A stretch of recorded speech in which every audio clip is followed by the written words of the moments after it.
Hello, Kim. Good morning, everyone. How's everyone doing today?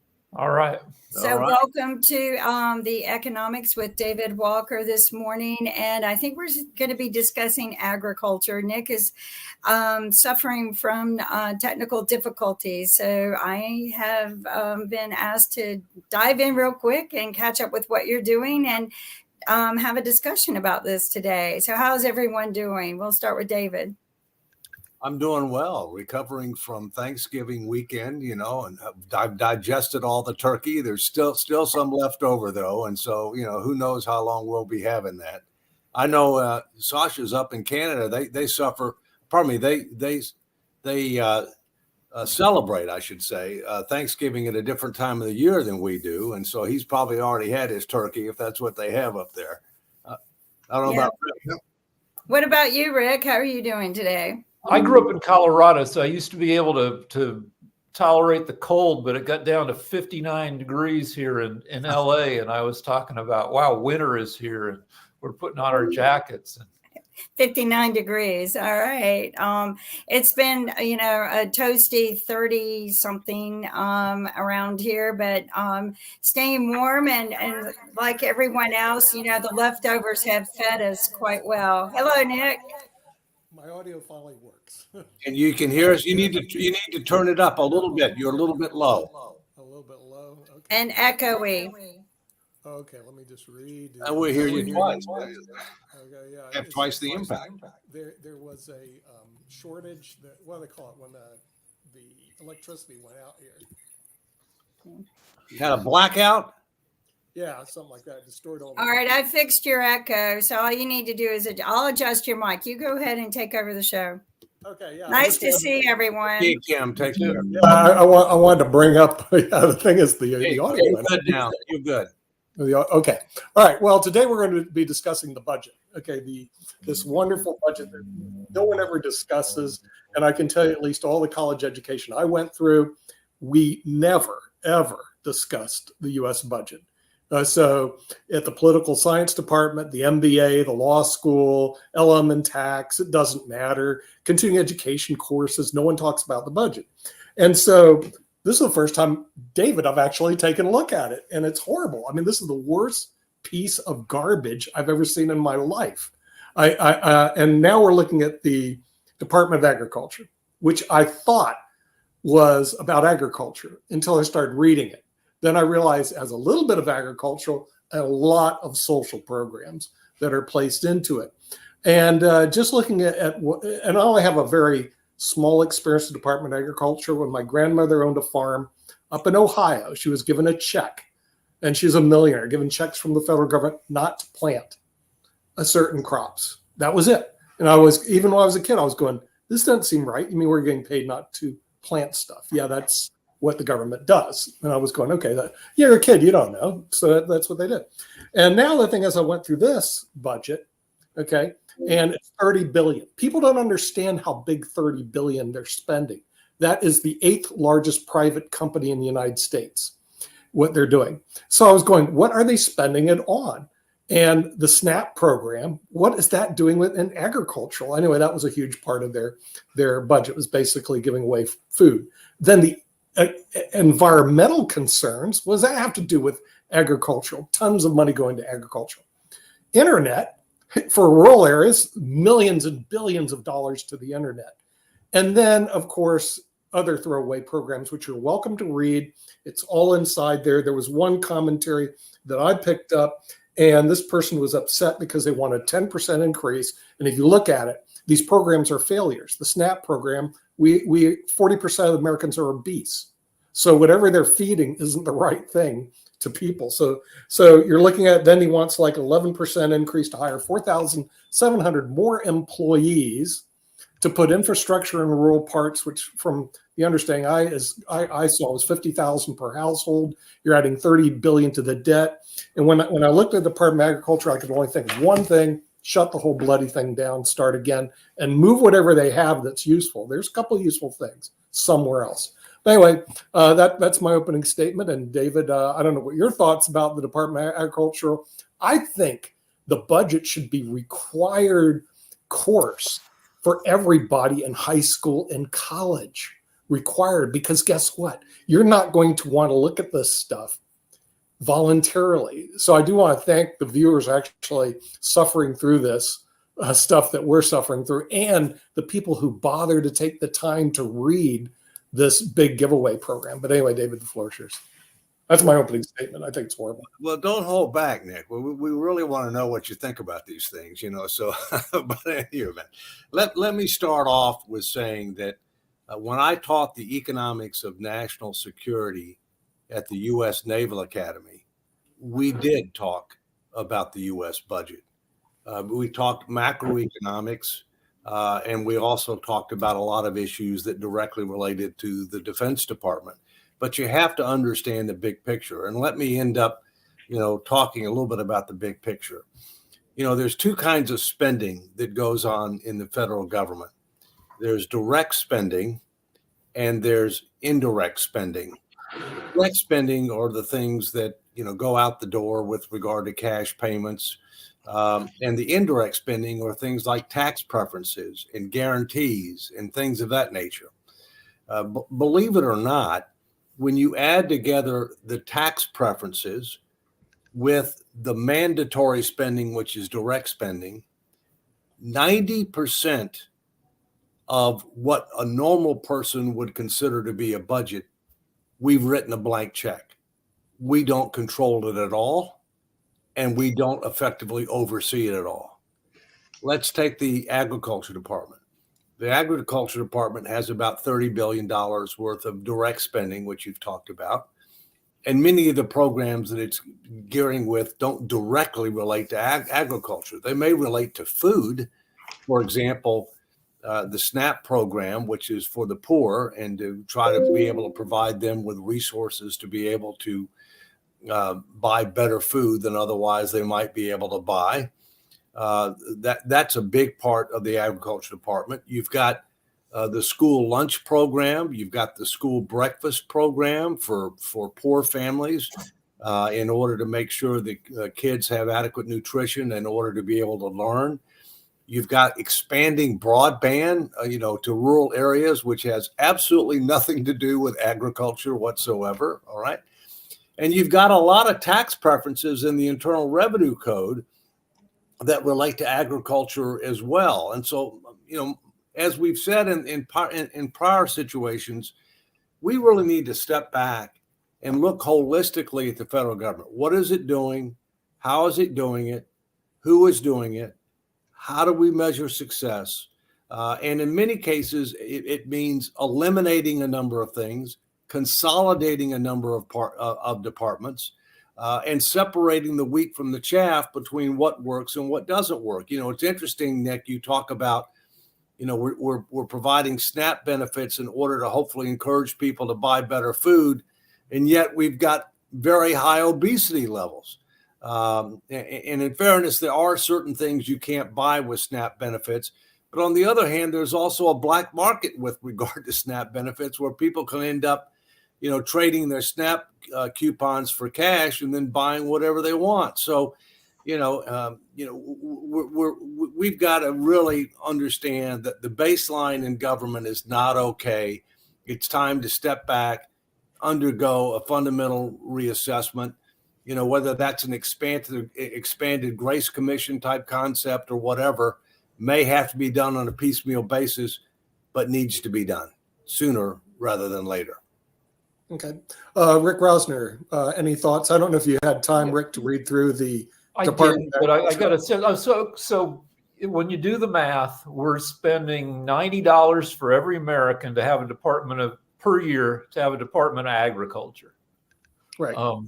And a lot of the issues with food and agriculture aren't the fault of the Department of Agriculture. They're the way, some of it's unregulated capitalism. There are only 4 major meat packing companies in America, which lets them set the price for meat, which squeezes farmers, that farmers can't make enough. So it starts putting them out of business, and then you get more and more of the giant farming corporations. Like the deficit, the time in recent history that we did best with the deficit was under Clinton. And one reason was we were lucky. When you look at Clinton's administration, compared to the world events that happened under later presidents, Clinton was a lucky president. And also he was pressed by Newt and all that to move rightward but so I don't blame the Department of Education.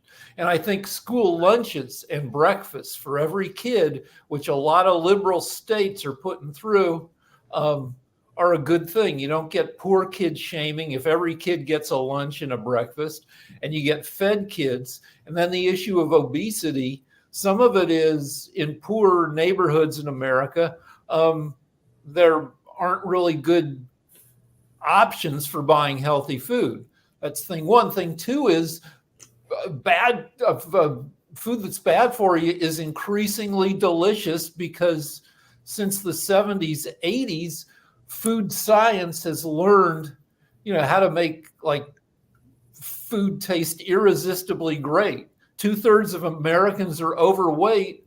And when you have that many Americans with that problem, it's not the individual Americans, it's how good bad food tastes. Yeah, I don't disagree with you with some of the programs that should stay there. They just don't belong in the Department of Agriculture. That's all. In other words, when you read through the budget, you see Internet for All. What does that have to do with farming? Then you see climate change. What does that have to do with farming? Then you have the SNAP program. Climate change has a lot to do with farming. That might have something to do with farming, but it belongs in a separate Health and Human Services. It doesn't belong in the Department of Agriculture. So when I went through their entire budget, I only saw one thing that actually related to agriculture. And that was they actually spent money on research, which according to one person's testimony had a for every dollar, $17 was returned. He was the chair of the Department of Agriculture, yet he provided no study that backed what he said. He just says something. It'd be nice if he said, according to this particular study. The other problem I had is that their budget was increased, but what was their objective? Was their objective to have people who are better shape because you could put them on a SNAP program? Well, if that was the case, that didn't happen. So why would you give a group more money when they got a failing grade? Talk to me. Well, part of the problem, Nick, and we want to hear from Susan too, but part of the problem is you have to link resources to results. All right. And again, there's two kinds of resources. There's direct spending and there's tax preferences and subsidies and things of that nature, which is backdoor spending, which is not even part of the budget. Okay. But it's 1.5 trillion a year. Government as a whole generally does not link resources to results, which is a fundamental point that has to be made. What are we trying to accomplish? How do we measure success?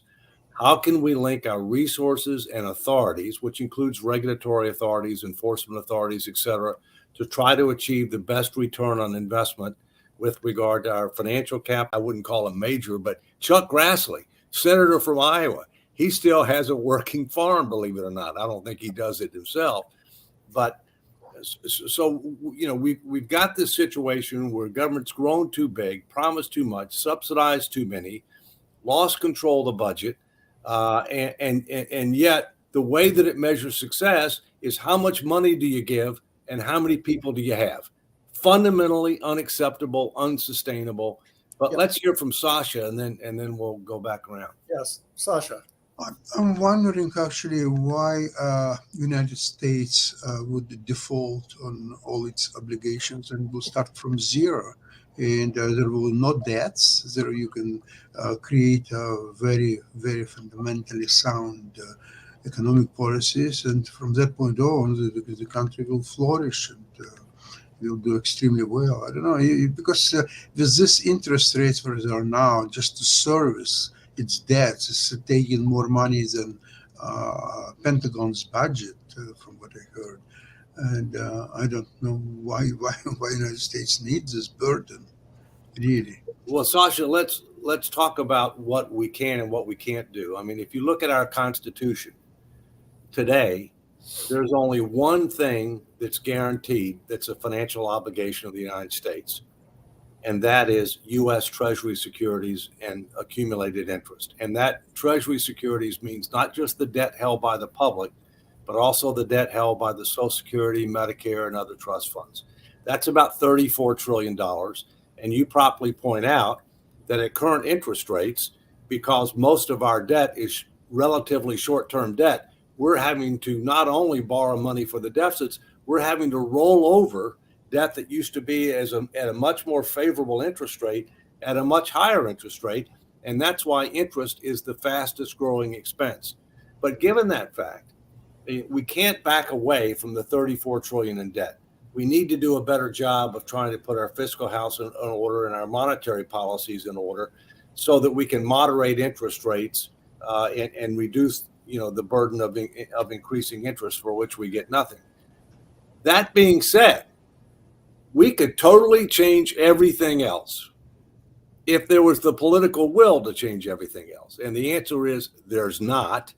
And so the question is, what do we need to do to build the burning platform? How do we have a call to action? And what's the way forward to start to be able to reinvent government and re-engineer the base of government? And the first phase of that is going to be this fiscal sustainability, stability, debt commission, call it whatever you want, that's going to deal with mandatory spending programs, discretionary spending, and tax policy. But that's not going to deal with some of the things we're talking about here, where you do a fundamental review and reassessment of what government's doing, how's it doing it, who's doing it, how's it measure success. In my personal view, when you do that, you have a lot fewer departments and you have a total re-engineering of who's doing what. For example, commerce is about the economy and competitiveness. There's a lot of things, and trade, obviously, there's a lot of things that are being done by various different departments, but they're not at commerce, and therefore you don't really have the ability to gain the synergies to, be able to avoid redundancy, and achieve synergistic effects, if you will, just as one example. I know Rick's got his hand up, but Nick, you're going to moderate this thing. So Yeah. all right. So it boils down to what it always boils down to with every department is getting government to be more functional and getting money out of politics. A lot of everything related to corn is a boondoggle. One reason that Americans are so fat and so diabetic is that farmers get economically encouraged to make corn, where you make corn syrup for sweetener, which is the worst kind of sweetener that you can put in food. The other thing is ethanol is a boondoggle.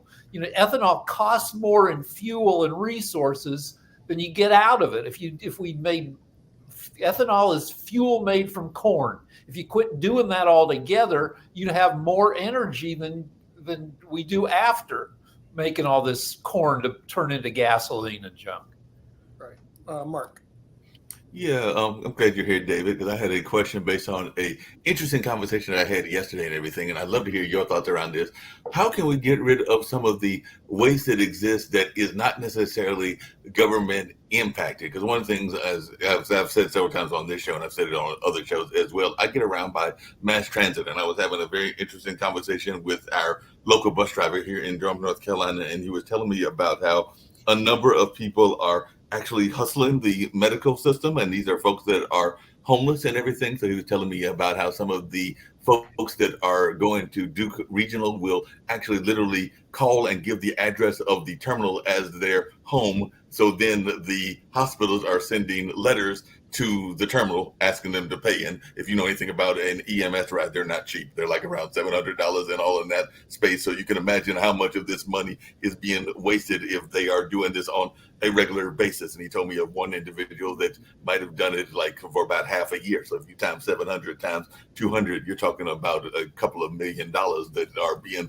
wasted if they're sending that bill to the Durham Transit, and the Durham Transit going like, they don't live here. I'm not going to pay this bill and everything. So I just wondered if you had any thoughts about ways that we can counter some of these hustles. And I mean, I know that homelessness is a problem, and I'll leave at this point, because the other thing that he was talking about is how our local shelters know that those people don't have homes and don't have the homes to go to. So they are giving them tents, or they're providing the tents and the sleeping bags that they are using even as part of this hustle and everything. But Sasha, you may have a thought, but I was asking the question to Dave. Any idea of ways that we can get these issues addressed from the private side?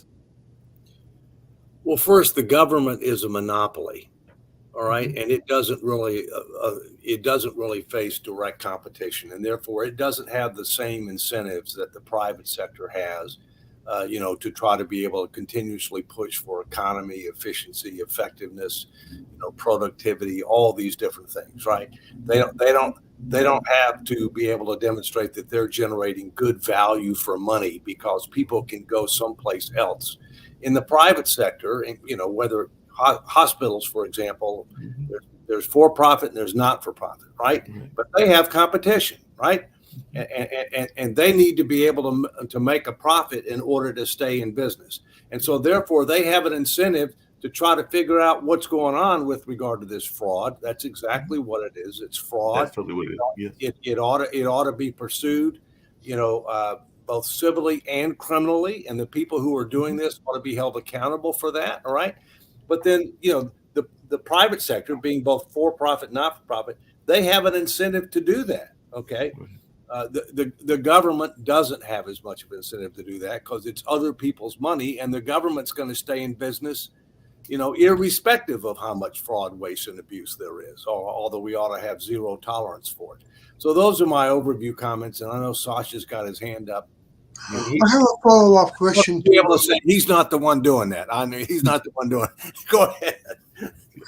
David, you are relying on the Constitution that forbids United States to default on its obligations. Wonderful. Well, only on debt. Not. We could default on everything else. There's no guarantee for anything other than U.S. Treasury securities.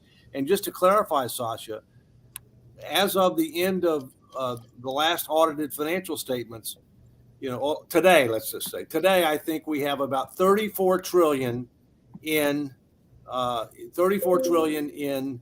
debt that is subject to a constitutional guarantee, but we've got close to 100 trillion in liabilities and unfunded obligations that are not guaranteed by the Constitution of the United States. So the point that you make is real. Okay, there are a lot of existing obligations that we have that we are not constitutionally bound, but we may be legally, ethically, and morally bound. Okay. Let's talk. Okay, let's not talk about the moral side of this business. Okay, let's talk about the real 34 trillions which are guaranteed by the Constitution. David, but it doesn't take a lot of calculations that it will balloon, if nothing will be changed and real soon, it will balloon in the foreseeable future to 45, maybe even 50 trillion dollars. And with existing interest rates, they could go even higher. Some people believe maybe they will go lower. I think in the short term next year, they will go somewhat lower because it's an election year and so on. That's okay. But then coming 2 years from now, 3 years from now, whatever. I don't want to speculate what interest could be higher, could be the same. And these calculations, 45 to 50 trillion at even today's interest rates, with regard to what says Constitution, it will simply impossible by the laws of physics and arithmetic and algebra and whatever you want to take. It's just math. Just math. You didn't complicate it. MATH, just simple math. Absolutely. So this, it's sort of engraved in stone, yet could be very difficult to comply under present economic conditions, at least where we are going right now, unless something drastic will happen and there could be found a way to actually start decreasing the debt. What do you think, David? Well, look, I think, Sasha, the things that are the most important from a macro fiscal policy are debt as a percentage of the economy. And right now, if you look at debt held by the public as a percentage of the economy, it's about 98%, 100%. If you look at debts held by the total debt, which includes debt held by the trust funds, it's about 125%. That's too high. But what's more important is where is it headed? According to the Congressional Budget Office, within 30 years, it's going to be about 200% of GDP if we don't change course. All right. The second metric is interest as a percentage of the budget. And, we've already talked about the fact it's the fastest growing expense for which we get nothing for it. So we've got to do something with that. The third issue is how much of the budget is controlled. Back in 1912, before the income tax, before direct election of senators, and before the Federal Reserve, 98%, 97% of the budget was controlled. We didn't write any blank checks. The only thing that was controlled is what we had to pay for interest. Today, over 70% of the budget, we've written a blank check, right, including healthcare, including agricultural subsidies, including all the tax stuff. We've written a blank check, and so in effect, we've lost control. So I come back to say it's not just what needs to be done, is how do you get it done? If you think that we're going to be able to re-engineer government on a piecemeal fashion through the regular legislative order, you're smoking something, okay? So that's not illegal everywhere, but I might notice also not illegal in D.C., which is where a lot of our problems are coming from. So maybe there's a correlation there. But that's why I'm for a statutory fiscal sustainability commission. That's why I'm for a constitutional fiscal responsibility amendment. That's why I'm for a number of budget reforms. That's why I'm for a bureaucracy BRAC to try to re-engineer the base of the federal government. These are going to take a number of years, but they need to happen, and they need to happen sooner rather than later. We could start with just balancing the budget. Clinton did it, and before that, it was Richard Nixon who actually balanced the budget. And David, I looked at this budget. I can balance that budget because there's so much stuff in there that doesn't need to be there. You do not need to provide internet to somebody in Overland Park, Kansas, or somebody in the middle of God's country. You do not need to have charging stations all over the place and environmental concerns all built into this Department of Agriculture. This is just one part. There is so much fat that any moron can get in there and balance that budget. Those are things that, Rick has got a comment. Just keep in mind, keep in mind, rocket scientist. You don't need to be a mega society member to balance the budget. All of us could do this, but you got to keep in mind one concept: political feasibility. Whatever you want to do, A, has to pass the House. Right, I know. B, has to pass the Senate, and that means you got to get 60 votes unless it's budget reconciliation. And C, it's got to get the signature of the president. So but individually, if we were totally in charge, could do it, but we're not. That's because also the plan is to keep American public stupid when it comes to this stuff. Like I said, my degree in political science, they never discuss the budget. My MBA, they never discuss the political budget. Law school never discuss it. LLM never discuss it. The media never discusses it. So it's almost like it's this big $6 trillion hidden secret of all this mess, but it affects everybody in the United States of America. One last thing, and then go to Rick, okay? Yeah, go ahead. That's why the statute, and then Mark, that's why the statutory commission that I've been calling for, that the speaker supports, that has bipartisan support, that is going to be the subject of a hearing in the House Budget Committee this Thursday, okay, is gaining momentum. And a key aspect of that commission is a significant citizen education and engagement effort on where we are, where we've been, where we headed, how we compare to others, to build the burning platform that we've got to make tough choices. And I take some heart and hope in the fact that the people are way ahead of the politicians. And if this thing happens and if they go about it the right way, it will put us in a position to make tough choices with an up or down vote. But I know Rick and Mark have had their hands up. So I don't know how you get anything done without leaders that people want to follow. We haven't had a likable president since Obama. So Obama got some stuff done, though he was a little bit too laid back. Reagan, totally lovable president, got some stuff done. Clinton, people liked him, but we haven't had a likable president. And this next time around, we got the same two candidates that people aren't sold on. So that leaves politics in charge of old people in the House and Senate and mega billionaires who finance, who get all their wishes to come true by just throwing a ton of money at politicians. I would respectfully suggest the issue is not likability. The issue is leadership. And we have too much what I call, and this is a word that ought to be added to the dictionary, what I call laggardship, which is exactly the opposite of leadership. And let's take an example of that. The current two leading candidates for president in 2024, President Biden and former President Trump, respectively, have said that they're not going to touch Social Security. Well, let me tell you what that means. That means they're for cutting Social Security benefits for everybody across the board, 20% and growing, starting in 10 years. That's the hypocrisy that we're dealing with. And now, by the way, if you look at the data, and I'm a data-driven person, and if you look at the metric that I talked about, before, debt to GDP, Obama was terrible. He's the worst, as far as what happened to debt to GDP during his tenure. Clinton was the best. And part of that was because he was a moderate Democrat and he had a conservative Republican House. So they were forced to go to the right, not far right, but they were forced to go to the right, which forced them to be able to get the budget under control. And with strong economic growth, debt to GDP went down. And in fact, of the first 4 years I was Comptroller General, 2 of those years we paid down debt.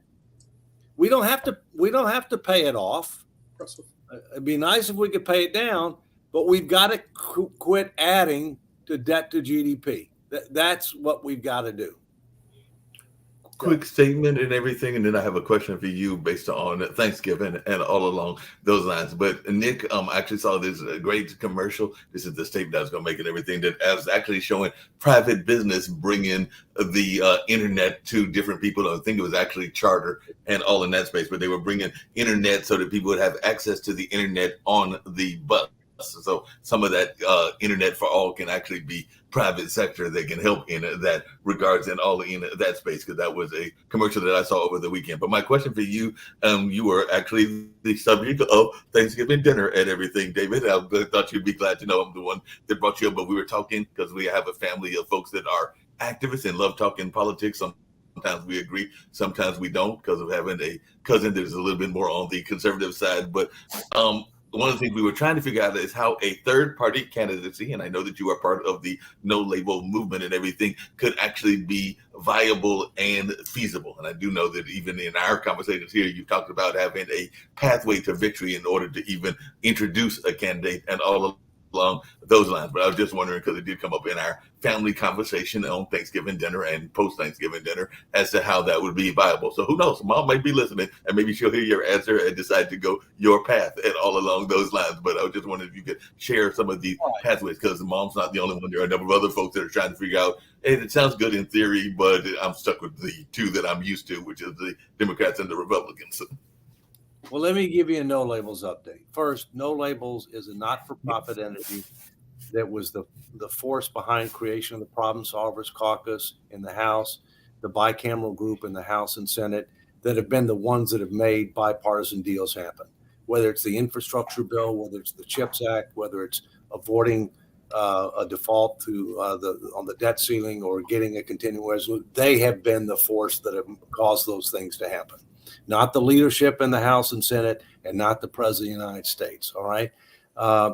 But what No Labels recognized is that a historical high of Americans believe that the country is headed in the wrong direction. 69% of voters don't want Biden. 62% don't want Trump. For the first time, we've got a historically high percentage of Americans that believe that that life for their kids will not be as good as theirs. That is directly contrary to the American dream, which is to have a better life for your kids and grandkids and future generations than yours. And we've all benefited from that, but now people are increasingly concerned, especially in my case with my grandkids. So what No Labels is saying is, look, with that's what people think. They don't want the likely candidates. They don't like where we're at, where we're headed, and therefore, is there a pathway to victory in the Electoral College? As you know, in the Electoral College, you just have to win a plurality of votes to get all the electoral votes for 48 out of the 50 states. There's 2 that are different, but there are not that many electoral votes involved there. And in December of 2022, there was a pathway to victory for a third option, unity option, meaning different political affiliations committed to a policy-oriented, results-oriented agenda. That's the common sense booklet that's on the website, nolabels.org. In August, there was an update to the polling on 8 swing states, and there was still a pathway to victory at that point in time. We have gotten ballot access in 12 states. We're working in 15 others. We're on track to get it in all 50 states plus DC by the election time. And whether or not we will offer the line, because it's not a party, it's only president, vice president, whether or not we'll offer that line to a third option for president, vice president will depend upon whether there's a pathway to victory in the Electoral College in the spring. And we can't know that until we know who the likely Democrat and Republican candidates are. I still think there's a chance that Trump and or Biden may not be the candidates for the major parties, and we may have a brokered convention or conventions for the first time in a long time. And if that happens, totally different ball game. So that's kind of where things are. It is an option, but it may or may not come to fruition depending upon what transpires between now and the time that we actually know the candidates for the Democrats and Republicans. Can you talk about the fear that people have that a No Labels candidate will suck enough votes away to like Nader did in 2000, like Jill Stein did in 2016? Yeah. Well, first, the Democrats are the ones that are most concerned. Okay. And the reasons they're the ones that are most concerned is because I'll give you a stat I just gave you. 69% of Americans don't want Biden. Okay. 62% don't want Trump. So there's actually more that don't want Biden than don't want Trump for very different reasons. Okay. They're very different people. I don't want either one of them for very different reasons. Okay. And since the Democrats are concerned about their candidate and their candidate can't do something about something that people are very concerned about, and that's his age and his declining cognitive ability, he can't do anything about that. All right. So they're more concerned. But there's a fundamental difference between Jill Stein, Ralph Nader, and some of these other people, because they only draw candidates overwhelmingly from people who would otherwise vote for Democrats. So, I mean, they can clearly be a spoiler. Our scenario is we want a unity ticket, meaning the people can't have the same prior affiliation, political affiliation. One's going to be a former Democrat. One's going to be a former Republican. We don't know who's going to be on top. Both going to be committed to a bipartisan approach, committed to this common sense agenda, which is on the website. And as was the case in 1992 with Ross Perot, he drew equally from Bush and from Clinton. He drew equally. And that's the data that we say, that we draw equally. But the key is, can we draw enough to win in the Electoral College? But if nobody gets Rick, one last I just want to ask. one last thing. If nobody gets a majority of the Electoral College, doesn't it go to the House, and then the House decides who? That's correct. But let me finish. The current polling shows that on a one-on-one race, Trump beats Biden. Right. So the Democrats better be concerned about their candidate. And by the way, the Republicans should too. I think both of the parties should not be nominating those two individuals for very different reasons, and we may end up there. And to answer your question, Rick, yes. If nobody gets a majority, in the Electoral College. It goes to the House for the president. It goes to the Senate for the vice president. One state, one vote. So, just like with regard to ratification of the Constitution, doesn't make any difference how many members of the House you have, how many, everybody's got equal number of senators. You get one vote, all right? And it would be the next Congress, not the current Congress, all right? So that's factually accurate, all right? I want to ask David, you have been promoting no labels for quite some time. And the biggest solution now is to find the right candidate to run against these two idiots. Who would you just give us 3 names of who you think could qualify, and if we help promote them, could win? Who are 3 people? Yeah, I don't want to give you names because let me just tell you the process that's being used. Okay. It's got to be a person that's well known. It's got to be a person who's well qualified, who's well respected, who has a track record of working on a bipartisan basis. Okay. Who's willing to buy into the common sense agenda, which you can see on nolabels.org. Okay. Who can raise money and who we believe can win. All right. So there are a number of people on the Republican, the Democrat side that have been speculated about. There's a number of people that, that are being considered. All right. There will be a vetting process. I would imagine that people wouldn't be willing to commit until after they have a better sense of who the major candidates are going to be on the Republican and Democrat side, just that we're not willing to offer our line until we know that and see if there's a pathway to victory. But there are a number of prominent politicians that are interested. Unlike in 2012, when Americans-elect tried to do something very similar, in which, believe it or not, they came to me and asked me to run. And I said no, because in 2012, you had a sitting president of the United States who was broadly acceptable, Barack Obama. You had another candidate on the Republican side who was broadly acceptable, Mitt Romney. We didn't have the situation where the people felt that we were headed in the wrong direction, that the future was not going to be as good as the past. It was a totally different situation. Today, you can qualify for the presidential debates a lot easier than back then. And if you can't qualify the presidential debates, you don't have a prayer to win. Okay. And so the situation is fundamentally different today than then. And back then, they thought that people would take advantage of the opportunity, but they didn't because of the reasons that I just told you. But now we're in a fundamentally different situation, and now people are willing to take advantage, in my view. But we'll have to wait and see whether they'll have the opportunity. Jacoby had a question, and I was definitely going to ask a question as well. But Jacoby, go for it. Just a few things, I guess, around no labels, since that's where the discussion is. A few issues.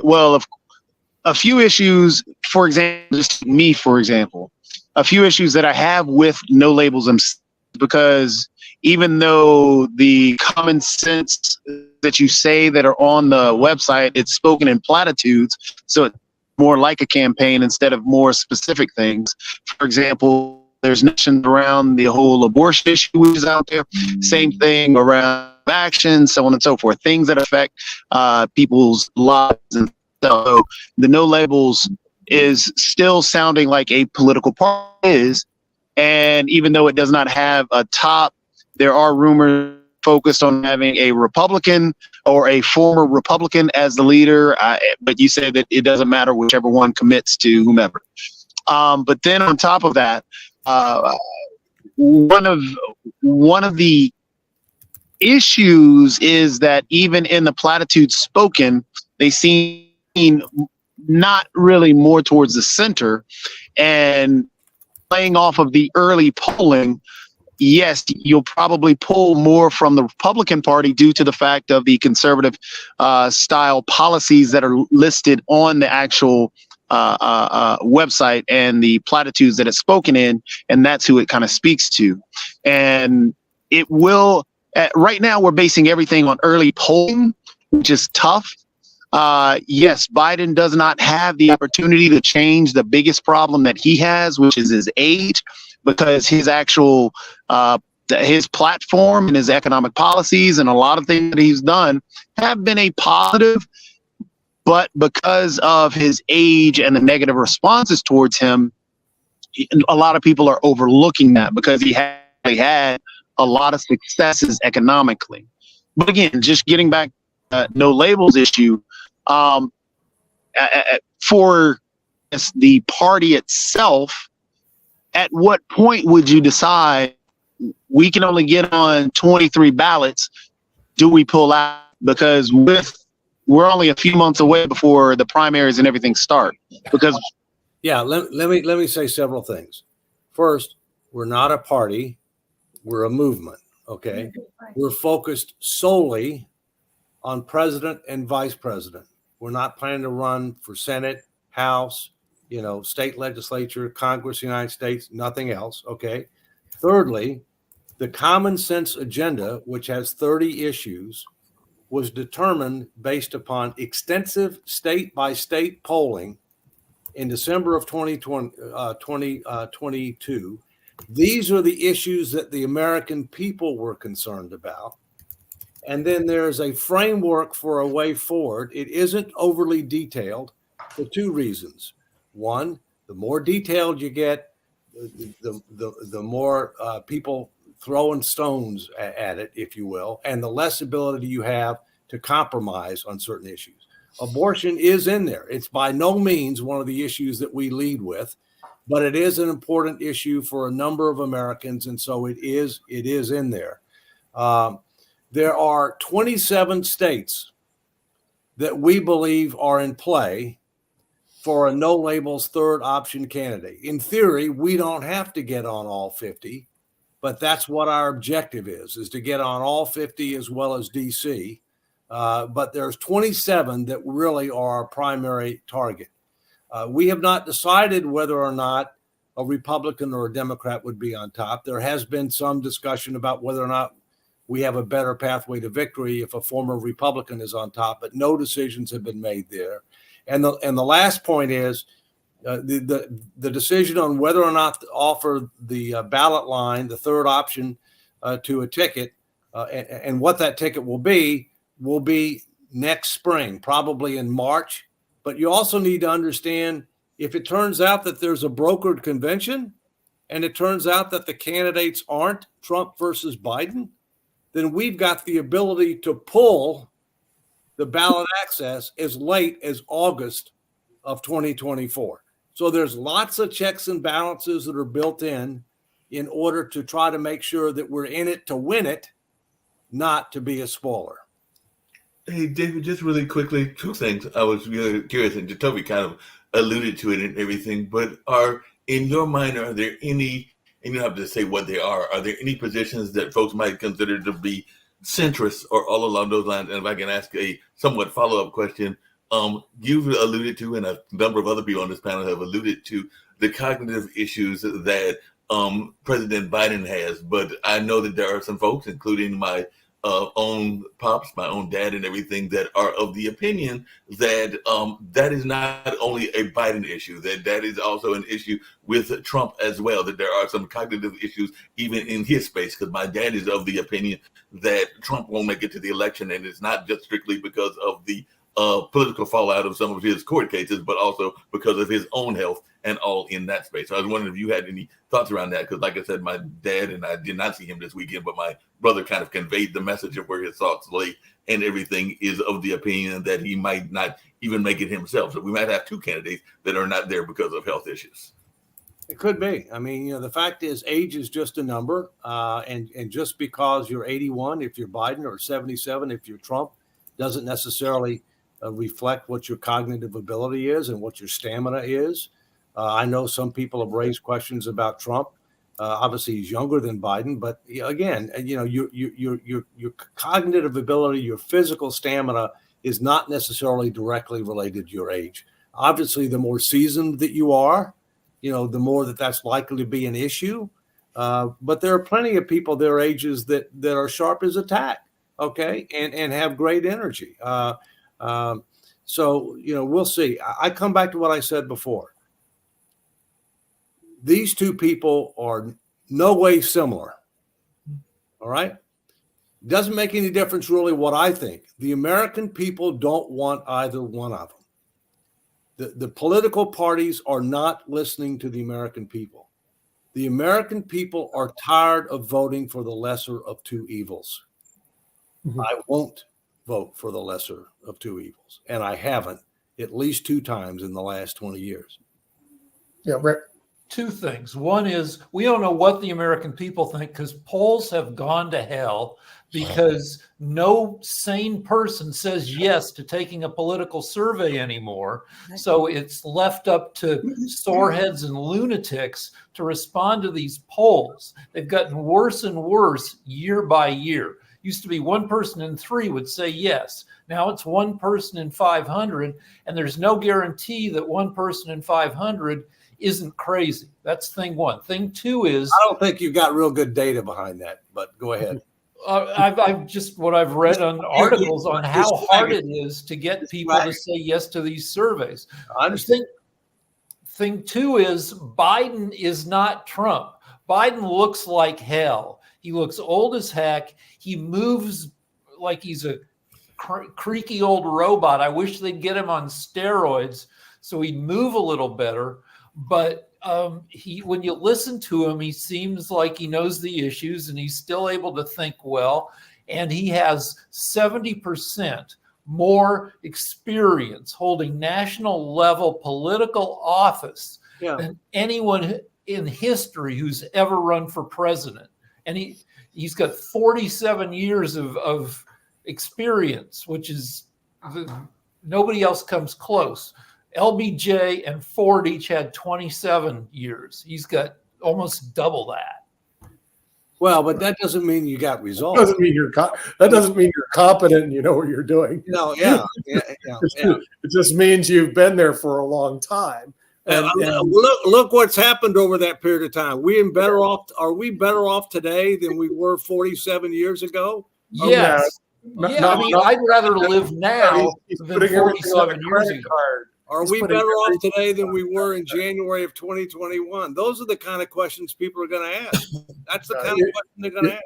Yeah. If you like a credit card economy, then you're right. You're better off. But he's putting everything on a bloody credit card. And the real problem is the bill will become due someday. That's the problem. Well, in fairness, both Trump and Biden were bad fiscally. Okay, Trump 25% of all national debt accrued under Trump. They're both shocked. What I was shocked at, horrible choices, is that when you look at the data on debt to GDP during time in office, the one that was the worst was Obama. Yeah, so not even close. So now we've gotten ourselves into this mess, and let me tell you something.